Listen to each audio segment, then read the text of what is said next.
For this video, we are going to cover the bumper car operations. When opening the bumper cars in the morning, you need to unplug each of them and hang the charging cables neatly on the wall.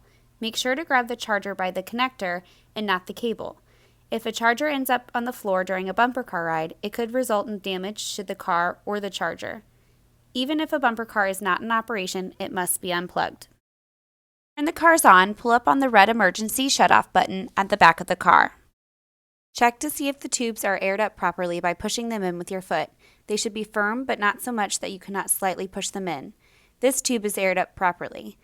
This tube needs air. If the tube is low on air, you need to fill it with the air pump. Find the nearest outlet, plug it in, unscrew the valve on the bumper car, and fill the bumper car with air. While filling, place your knee or hand on the tube until it is sufficiently filled. Be careful not to overfill it, and then replace the valve. Check that the steering handles are operating correctly. Physically move them back and forth to make sure they are working.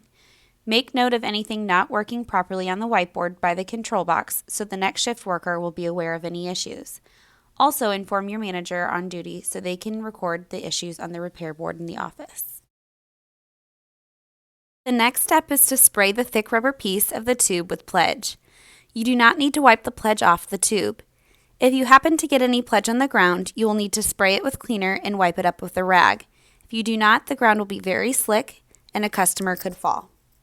The last thing you need to do before you're ready to operate is flip the breaker in the black box on the back wall. Then flip the toggle switch on the right side towards you on the underneath of the control box. The left toggle switch should be pushed back towards the wall. The bumper car height requirement is 44 inches tall and 5 years old to ride on your own. If there is a passenger riding, they need to at least be 36 inches and 3 years old. Here are card readers for the bumper cars. If it's a single rider, you will swipe the top once. If it's a double bumper car, you will swipe the top once and the bottom once. If one of the customers in a double has a wristband, you will only need to swipe the bottom reader. Wristbands are allowed unlimited play.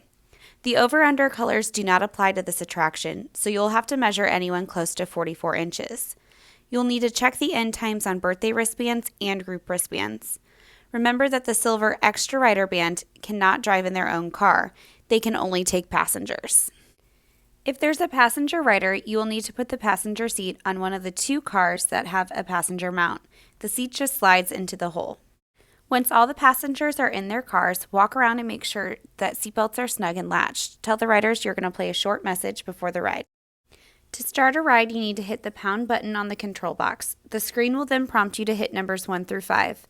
We'll use 1 through 4 for a typical ride and number 5 for a birthday party.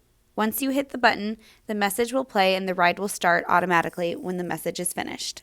While the message is playing, please move any unused cars to the side. During the ride, stand to the side so you do not get struck by a car. If someone wants to get off the ride for any reason, press the stop button and it will pause the ride. Once they have safely exited the area, press the release and the ride will start where it left off.